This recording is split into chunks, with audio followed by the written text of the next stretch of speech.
Daily minimum 7 घंटा पढ़ना है, मिनिमम। और दूसरी सबसे खतरनाक बात, मिनिमम 7 घंटा पढ़ना है, ये बड़ी बात नहीं है, 365 दिन पढ़ना है। जैसे ग्रेजुएशन में तुम थे, तो ग्रेजुएशन में क्या था, तुम्हारा एग्जाम डेट आ गया।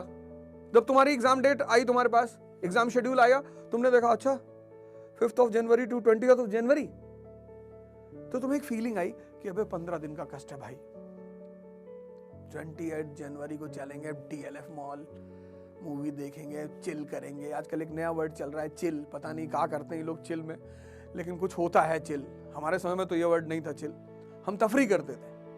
हर जनरेशन का अपना एक वर्ड होता है, वो बुरा नहीं होता, अच्छा होता है।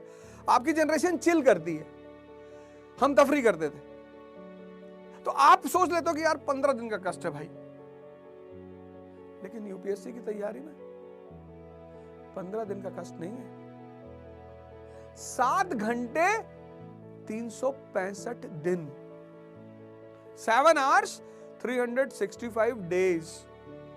ये चैलेंज है यूपीएससी का। तुम 15 दिन डिसिप्लिन रह सकते हो दबाव में, 20 दिन रह सकते हो, 1 साल।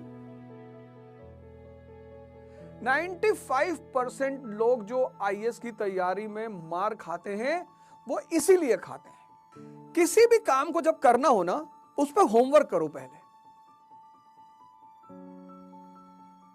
पता करो ये क्या है, यूपीएससी क्या है, तुम यूपीएससी देना चाहते हो, क्या है ये, इसका सिलेबस क्या है, ये मुझसे क्या जानना चाहती है, कोचिंग क्यों जाना चाहिए।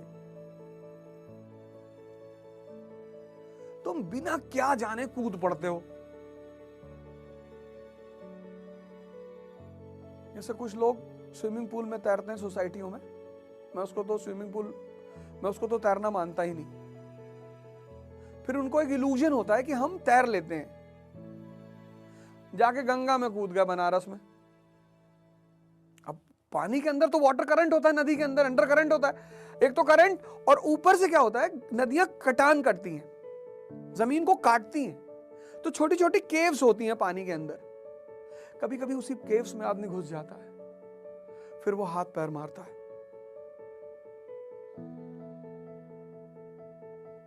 और ज्यादातर लोग हाथ पैर मार के मर जाते हैं।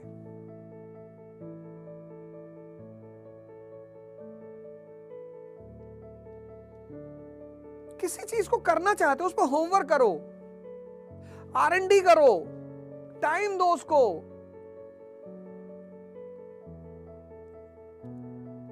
सिविल सर्विस एग्जामिनेशन भारत का एक ऐसा एग्जामिनेशन है जिसको एक ऐसा वर्ग चाहिए, एक ऐसा क्लास चाहिए जिसको प्रैक्टिकल यूटिलिटी ऑफ सब्जेक्ट्स पता हो, थ्योरेटिकल नहीं, प्रैक्टिकल। 1950 की इंडियन इकोनॉमी, 1991 की इंडियन इकोनॉमी और 2040 की, हम कहां थे, हम कहां पहुंचे, कहां जाना चाहते हैं, ये उसकी डिमांड है। लेकिन ये चीज समझने के लिए जो थियोरेटिकल पार्ट ऑफ इकोनॉमी है वो तो समझना पड़ेगा।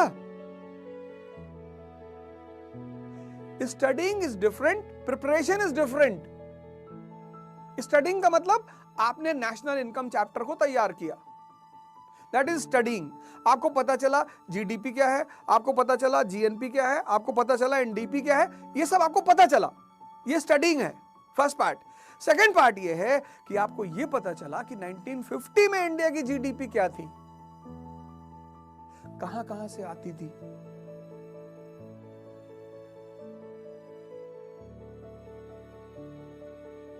नाइनटीन 91 में उसका क्या हाल हुआ, अभी क्या है, और कहां हम ले जाना चाहते हैं एज अ डेवलप्ड नेशन। तो उसका ग्राफ बनाना पड़ेगा, primary sector, secondary sector, tertiary sector, जो हमारे सोर्स ऑफ इनकम है, फॉरेन इमिशंस, सब एक ग्राफ बनाना पड़ेगा। फिर 1950 का ग्राफ बनाना पड़ेगा, फिर 1991 का ग्राफ बनाना पड़ेगा, फिर एक एजम्पशन का ग्राफ 2040 का कि यार एग्रीकल्चर में ये सुधार करना है, इंडस्ट्री में ये करना है, स्मॉल स्केल सेक्टर में ये करना है, बैंकिंग में ये रिफॉर्म्स करने। This is called as preparation. 95% लोग सिर्फ पढ़ने को प्रिपरेशन मानते हैं। नो, तैयारी में क्या करना है, प्रीलिम्स में क्या करना है, मेंस में क्या करना है, वो रामेश्वर बहुत अच्छे से बताएंगे। उस तरफ से गुजरे हैं तो ये उस पर बात करें। हम जिन मुद्दों पे आज बात करेंगे उसमें यह है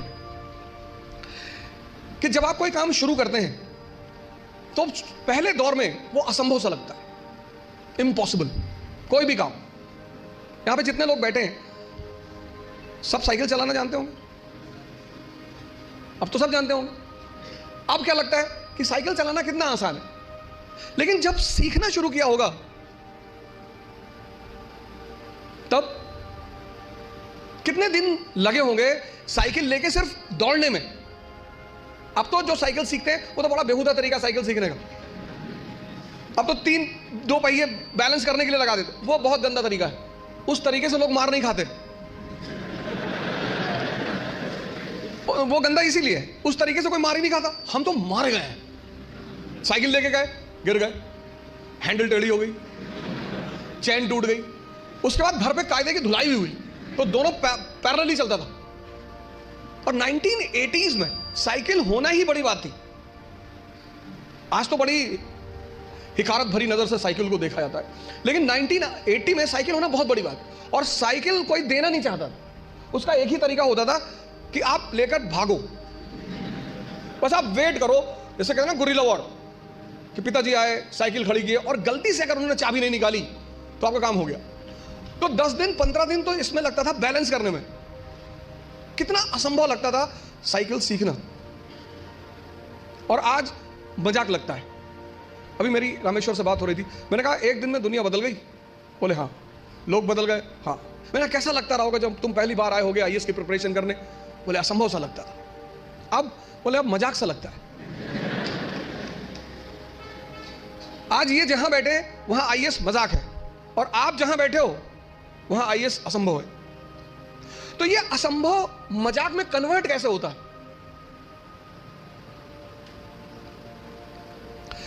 एक लड़के ने, उसकी गर्लफ्रेंड की शादी हो रही थी।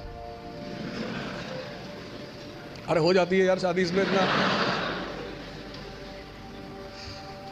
तो उस लड़के ने अपनी गर्लफ्रेंड से कहा कि कुछ निशानी दे दो जिसको मैं जिंदगी भर अपने पास रखूं।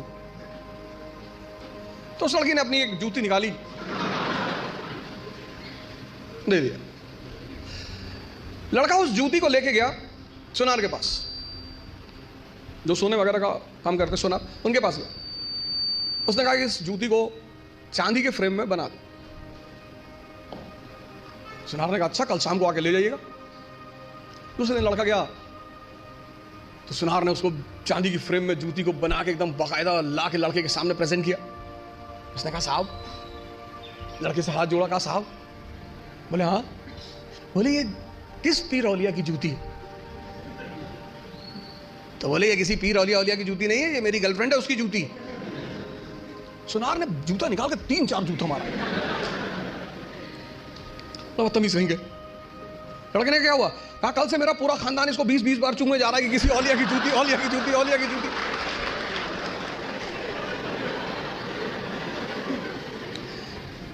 सर ये हंसने की बात नहीं है, ये समझने की बात है। बिना समझे किसी फील्ड में नहीं कूदना है।